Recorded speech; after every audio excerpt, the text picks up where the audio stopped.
I troszeczkę powiemy o nowej technologii, co nowego się dzieje w świecie Victrona i zaczniemy dzisiaj również mówić troszeczkę o inteligentnym domu i o urządzeniach Shelly oraz Home Asystancie i to pod kątem sterowania naszymi instalacjami fotowoltaicznymi.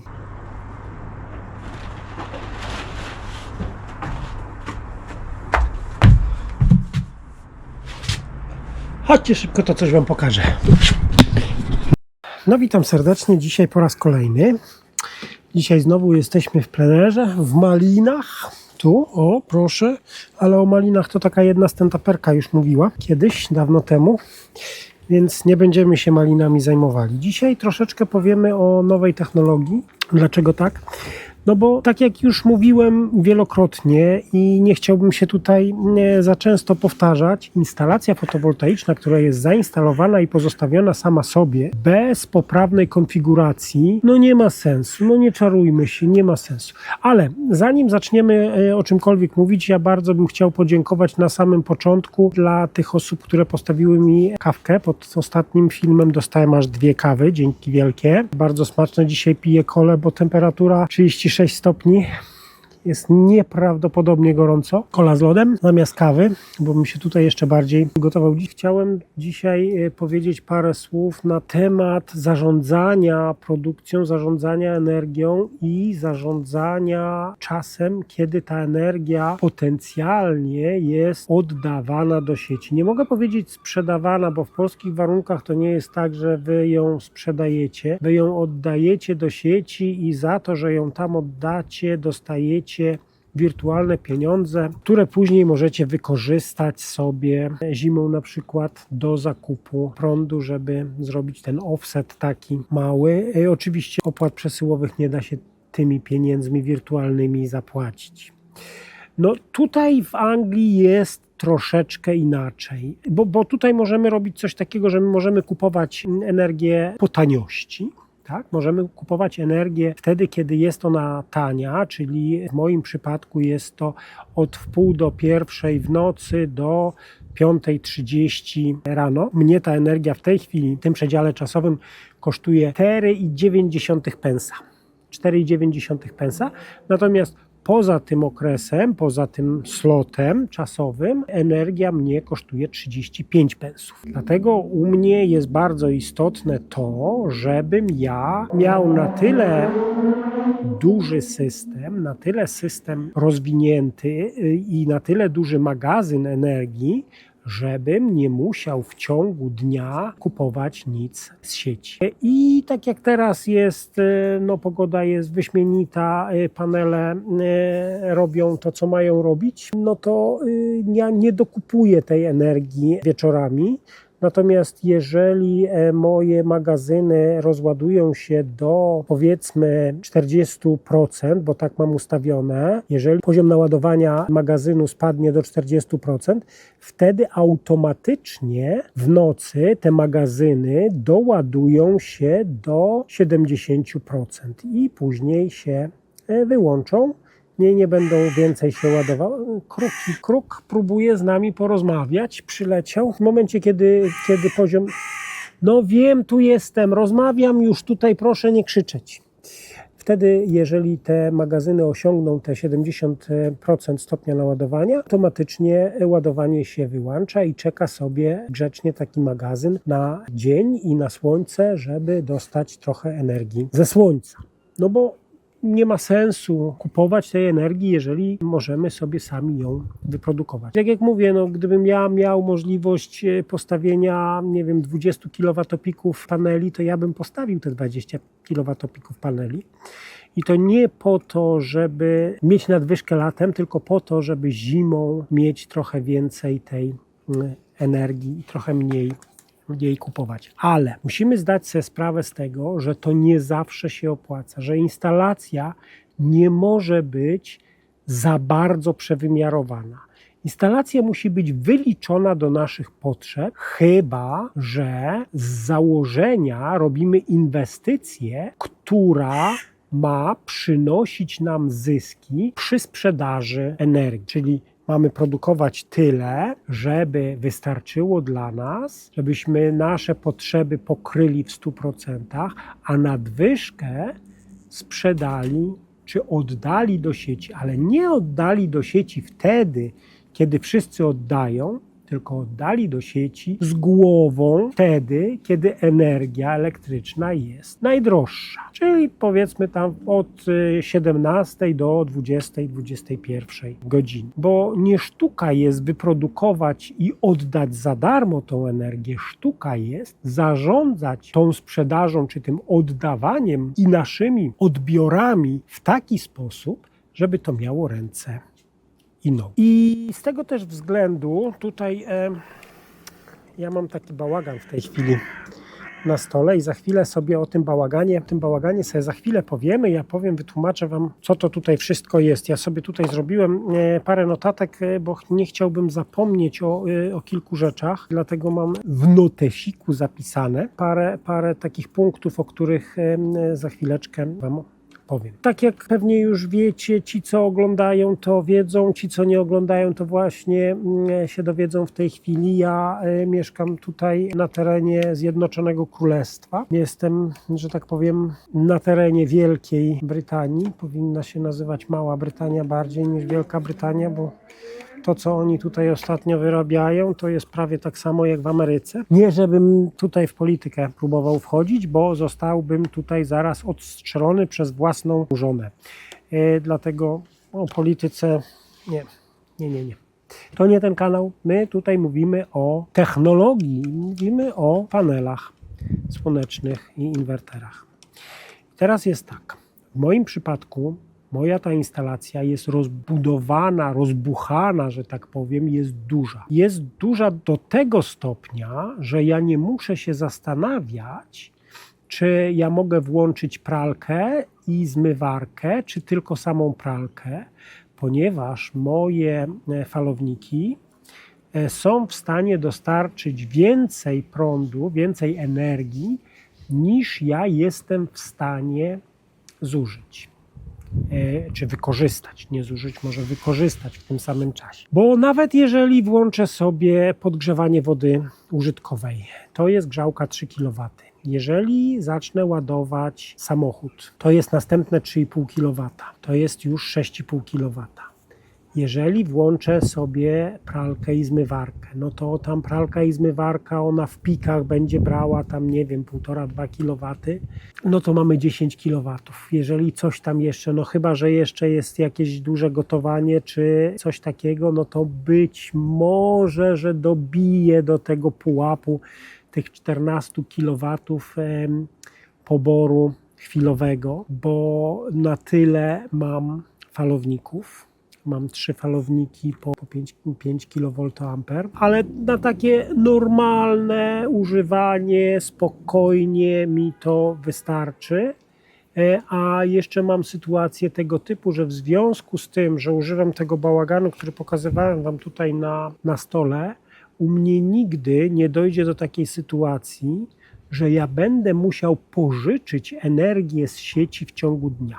To jest fizycznie nie do zrobienia, ponieważ jeżeli moje zużycie energii zacznie się zbliżać do tego maksymalnego poziomu, które falowniki mogą wyprodukować, to coś mi się odłączy, ponieważ dzięki tym kostkom, które tutaj leżą na stole, ja jestem w stanie dynamicznie zarządzać zużyciem energii. Wiadomo, że nie odłączę lodówki, bo lodówka musi sobie chodzić, no ale lodówka ile ona tam sobie pobiera. Nie będę odłączał pralki czy zmywarki, no bo tam są cykle, które powinny sobie pracować i to ma jakiś wyższy priorytet niż na przykład grzałka elektryczna 3 kW w zbiorniku na wodę użytkową, bo moja woda użytkowa, ja mam 300-litrowy zbiornik na wodę, ona jest grzana przez panele słoneczne, jest grzana przez ten kolektor słoneczny, który podgrzewa wodę, nie produkuje prądu, tylko podgrzewa wodę oraz mam grzałkę elektryczną, która dogrzewa wtedy, kiedy trzeba. I latem mój piec centralnego ogrzewania, który jest na gaz, jest całkowicie wyłączony, ponieważ ogrzewania oczywiście nie potrzebuję, a wodę podgrzewam sobie i elektryczne, i przez ten kolektor słoneczny na dachu. I teraz tak. Dlaczego, o czym chciałem powiedzieć? No w Polsce próbują zarżnąć magazyny i próbują zaorać fotowoltaikę wszystkimi możliwymi sposobami. A natomiast tutaj w Anglii jest ładnie odwrotnie. Tak jak mówiłem, no możemy sobie kupować energię tą tanią z sieci i możemy sobie to potem energię, którą kupimy po taniości, sprzedawać po drogości. Czyli wtedy, kiedy energia jest droga, czyli wtedy, kiedy zapotrzebowanie na tą energię jest duże. No i to ma sens. I moim zdaniem tak powinno być wszędzie, ponieważ raz, że my odciążamy infrastrukturę, ponieważ to, co my wypychamy do sieci od nas, jest lokalnie zużywana przez naszych sąsiadów, którzy nie mają fotowoltaiki na przykład. I likwidujemy ten drastyczny wzrost zapotrzebowania na energię w momencie, kiedy wszyscy wracają do domu i wtedy to jest z korzyścią dla całej infrastruktury elektroenergetycznej. Octopus, który jest tutaj w Anglii jednym z dostawców energii, od tego roku zaczyna sprzedawać magazyny energii. I oni powiedzieli, główny szef Octopusa na publicznym wystąpieniu powiedział, że my damy wam magazyny energii i są dwa typy, które będą dostarczali. Będzie 2 kWh taki unit i takich kostek 2 kWh będzie można podłączyć 8 chyba, powiedział, i będą sprzedawali 10 kWh i takich 10 kWh modułów będzie można podłączyć 3 do kupy, czyli maksymalnie 30 kWh. I właśnie ten szef Octopusa powiedział, że będą to najtańsze magazyny na rynku, że nikt nie przebije ich ceny. Pożyjemy, zobaczymy.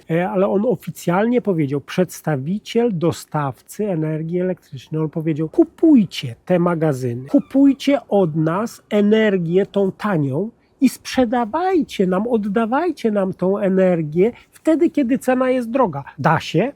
No da się. Da się.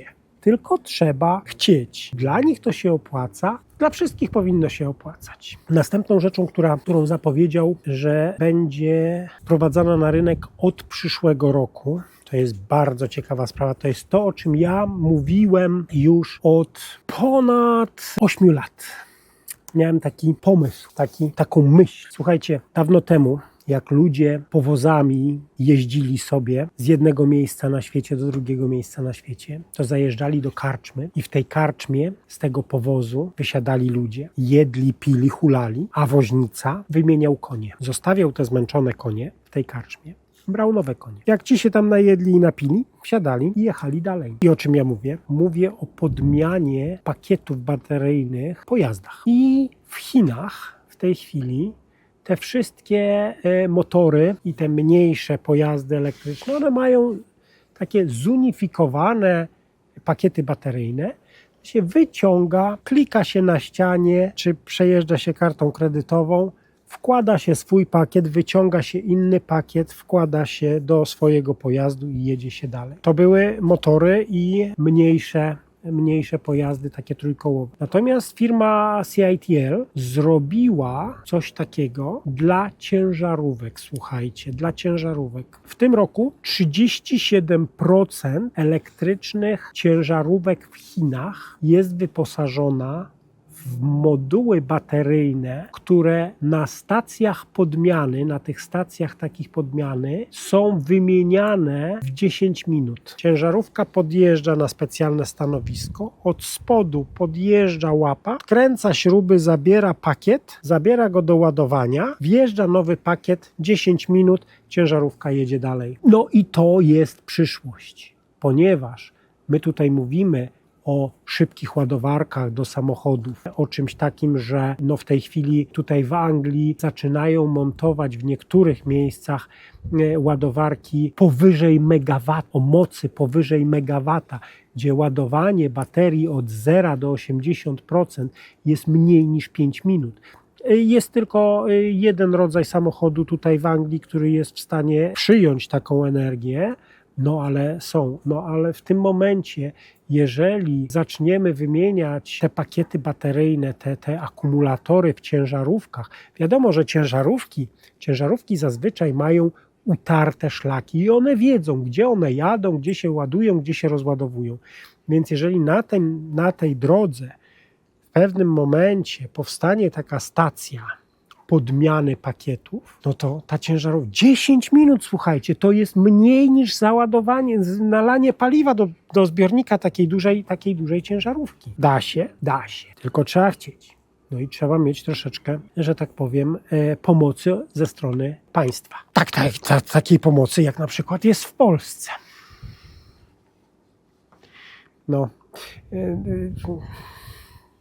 Dobrze jest pomarzyć czasami.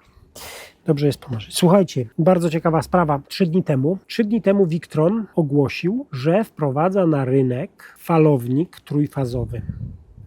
Pierwszy raz Victron będzie miał trójfazowy falownik i będzie miał ten falownik do magazynów wysokonapięciowych. Słuchajcie, super sprawa. Już wprowadzili te mikrogridy, tak, czyli można łączyć wiele falowników z różnymi magazynami energii w jedną całość, z tym, że na razie i chyba tak już to zostanie, to jest rozwiązanie takie off-gridowe. Wtedy nie trzeba spinać tych falowników żadnymi kablami, tylko się podłącza, wkłada i to działa i o tym już mówiłem wcześniej, że był taki plan. I to już jest, to już działa. Już oprogramowanie to obsługuje i w tej chwili ten nowy falownik to jest tylko 15 kilowatowy falownik w tej chwili i jest to falownik rakowy. Znaczy to nie, że raki takie jak tam sobie w rzekach tylko chodzi mi o to, że ten falownik pasowuje się do szafki takiej 19-calowej, do takiej szafy komputerowej i można sobie modułami dołączać magazyny wysokonapięciowe. Wysokonapięciowy magazyn ma swoje zalety i ma też swoje wady. Zaletą jest to, że koszt przewodów drastycznie spada, ponieważ przekroje przewodów będą mogły być, że tak powiem, zminimalizowane, drastycznie zmniejszone. Natomiast wadą jest to, że już tutaj, jeżeli chodzi o budowanie sobie samemu takiego magazynu wysokonapięciowego, ja bym się nie podjął, powiem Wam szczerze, bo ten nowy inwerter będzie miał 4 wbudowane MPPT na wysokonapięciowe stringi do 1000 V i baterie te wysokonapięciowe od 600 do 1000 V również, więc widzieliście, co 80 V jest w stanie zrobić. Jak, że tak powiem, zrobimy jakąś głupotę, to teraz wyobraźcie sobie 600 V DC i zwarcie. Czy tutaj już akurat nawet nie chodzi tyle o zwarcie, wystarczyłoby dotknąć takiego ustrojstwa, i zaczynamy się smażyć. Więc zresztą nawet BMS-ów nie ma, tak ogólnodostępnych, wysokonapięciowych BMS-ów. Nie znajdziemy na rynku i myślę, że dobrze, bo życie jest chyba trochę bardziej wartościowe niż te parę złotych, które zaoszczędzimy, budując sobie sami magazyn. A powiem Wam, jak teraz liczyłem ostatnio, to nie bardzo opłaca się budować samemu magazyn w tej chwili, nawet niskonapięciowy. Dobra, teraz tak. Powiedziałem na temat Octopusa i tego, że oni bardzo się cieszą, że my kupujemy energię za niskie pieniądze i oddajemy im tą energię, dostając więcej pieniędzy z powrotem. Oni nie mają z tym żadnego problemu, w przeciwieństwie do tego, co się dzieje u nas w kraju, w Polsce. Powiedziałem o Victronie i nowych produktach, które trafiają na rynek. Teraz będę marudził. słuchajcie, będę marudził i będę was opierdzielał. Znaczy będę mówił brzydkie rzeczy. Może nie całkiem brzydkie, ale będę trochę narzekał na was. Nie na wszystko. Słuchajcie, ja rozumiem. Zainwestowaliście w panele fotowoltaiczne, zainwestowaliście w falownik i może w baterię. A nawet jeżeli nie w baterię, jeżeli jesteście na starych zasadach, to bardzo się cieszycie, że zmniejszyliście koszty swojej energii o 50%. Super. Znaczy, ja nie mówię, to jest dobrze, to jest wszystko pięknie, ładnie, ale można zmniejszyć te koszty o 80-90%. Tylko trzeba zrobić to z głową. Ja już o tym mówiłem o tym, że pierwsza rzecz, którą trzeba zrobić, to trzeba zarządzać tą instalacją. Nie tylko włączyć i zostawić, a może będzie działać. Tylko trzeba patrzeć, ile produkujemy, kiedy produkujemy i świadomie wybierać czas, kiedy my oddajemy tą energię do sieci. Bo oddawanie jej za darmo to nie jest problem. Każdy tak może zrobić i większość niestety tak robi. Większość o godzinie 10-11 ma naładowany na fulla swój magazyn energii i cała reszta za darmo jest wypychana do sieci, a oni sobie mówią tak, mamy tych jełopów dobrze i tak, niech produkują, my to weźmiemy za darmo, a ich portfele wirtualne i tak nic na tym nie skorzystają, więc to jest nasz czysty zysk. No a wystarczyłoby troszeczkę pomyśleć i przesunąć ten czas oddawania energii na godzinę, w której cena tej energii jest wyższa.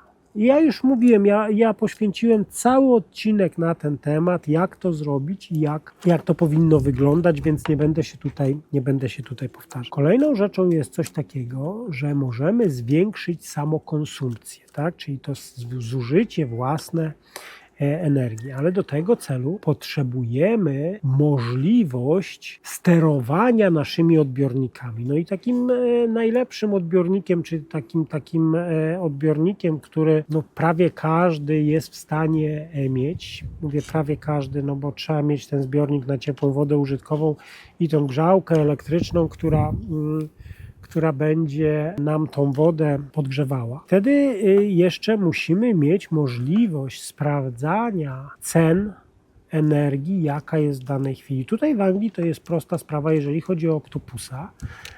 Oni udostępniają, to jest tak zwany, jak to się po polsku nazywa, rynek dnia następnego, tak, czy coś takiego. Jest mniej więcej o godzinie 4 każdego dnia, o godzinie 16 każdego dnia są podawane ceny na dzień następny i to są podawane ceny zakupu i ceny sprzedaży energii elektrycznej. Te ceny sprzedaży w Octopusie są w okresach półgodzinnych, więc dzisiaj ja wiem, jakie ceny będą jutro i o której godzinie. I skoro ja to wiem, to ja sobie mogę zaplanować, co ja z moją energią wyprodukowaną przez moje panele albo kupioną wieczorem zrobię następnego dnia. Zazwyczaj są takie dwa piki.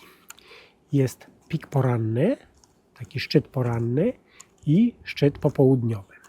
Szczyt poranny zaczyna się od 6 mniej więcej, kończy o 8, a szczyt popołudniowy zaczyna się mniej więcej od 17 i kończy o 21. Oczywiście o 6 my nie produkujemy energii. Oczywiście o 17 my już przestajemy produkować tą energię i tam już jest niewiele tej energii, ale za to zapotrzebowanie na tą energię jest duże, ponieważ wszyscy ci, którzy nie mają paneli słonecznych i nie mają magazynów, akurat wracają z pracy do domu, włączają sobie czajnik elektryczny, nie wiem, coś zaczynają gotować, pralka się włącza w tym czasie zazwyczaj, no i to zapotrzebowanie jest duże. I tutaj nie jest problem z zapotrzebowaniem jako takim z punktu widzenia dostawcy energii. Problem jest z szybkością narastania tego piku, z tego zapotrzebowania. I żeby to jakoś zminimalizować, w Anglii tutaj Octopus bardzo chętnie odkupuje tą energię za dużo większe pieniądze. Do tego stopnia, że normalnie standardowa taryfa w tej chwili jest około 12 pensów za kilowatogodzinę. Niezależnie od tego, jaka część dnia to jest, która to jest godzina, jeżeli oddajemy energię do sieci, zawsze dostaniemy 12 pensów. Zawsze. Ale teraz Octopus, zanim zapowiedzieli właśnie tutaj to, że będą sprzedawali magazyny energii i małe, te 2 kWh i te większe 10 kWh, na ich aplikacji API pojawiła się taryfa, o której jeszcze nie mówili. Nie wiem, czy nie jest to właśnie powiązane z tymi nowymi magazynami, z tą nową ich usługą, że będą sprzedawali te magazyny energii. Pojawiła się informacja, że energię elektryczną będą odkupowali po 19 pensów, gdzie 25 pensów jest taka standardowa cena sprzedaży. No ja płacę 35 ze względu na to, że taką taryfę sobie wybrałem, że mam tam 4 pensy, no powiedzmy 5 pensów w nocy i 35 pensów w ciągu dnia, bo moje magazyny są na tyle duże, że ja jestem w stanie naładować sobie je i cały dzień korzystać, nie płacąc właśnie w ciągu dnia za tą energię. No więc, żeby móc sterować tymi naszymi odbiorami, żeby móc sterować naszym poborem energii i robić to z głową,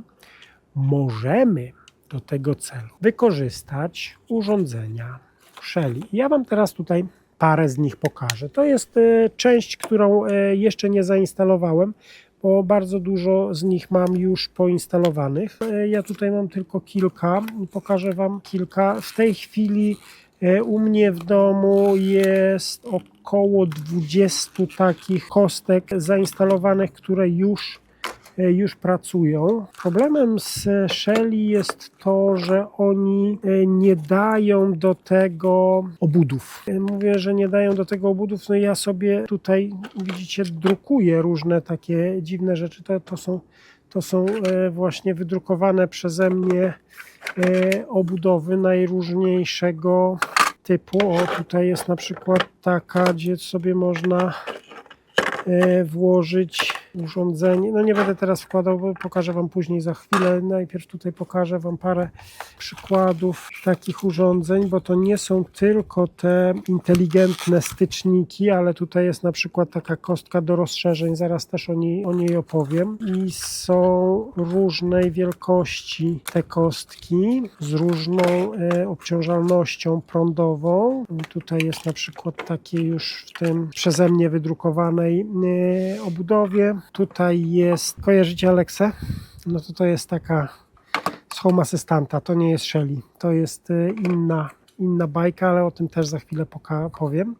To jest Shelly, to jest taki radar, czujnik obecności.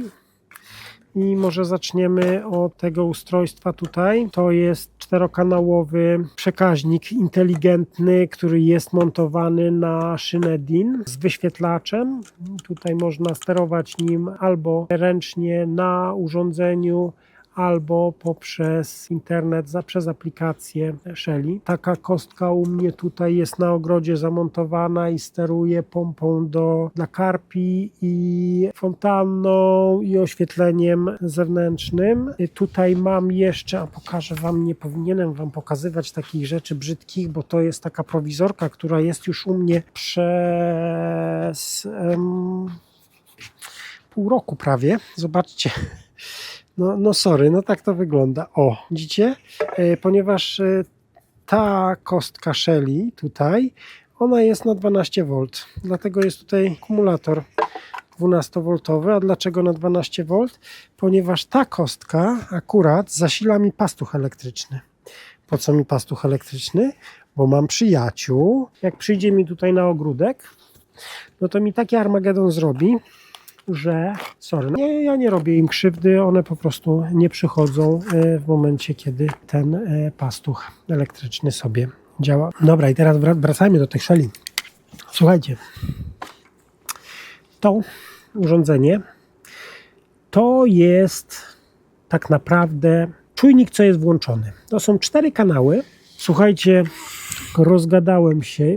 To dziwne, bo ja nigdy nie gadam. Ja prawie nigdy nie, to moje filmy są tak krótkie, że ja nie wiem, dlaczego dzisiaj tak długo gadam. Słuchajcie, to ja z przyszłości. Zacząłem składać ten materiał, który nagrywałem parę dni temu. No i doszedłem do wniosku, że muszę go podzielić na kilka części, ponieważ całość wyszła ponad 1,5 godziny. Drugą część opublikuję niebawem. Opowiem troszkę na temat tych urządzeń Shelly, jak one wyglądają, co one robią.